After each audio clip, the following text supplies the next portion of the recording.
back to another episode of Jazzy Time with your host Bailey.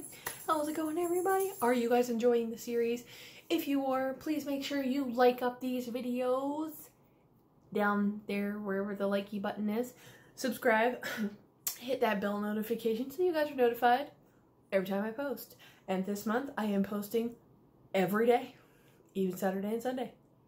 Every day, because that's what a marathon, well, it's like a marathon, I guess. So this one is video number 4 of the 30 Days of NAIL-O-WEEN series. This one is more simpler.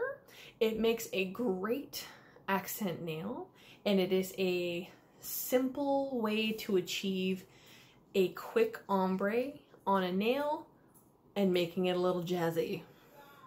So I heard bad. Maybe there's some water out of the bathtub. But anywho's, we're gonna get to it. And did I already say that it was video number 4 of the 30 Days NAIL-O-WEEN? Anywho's, let's get to it.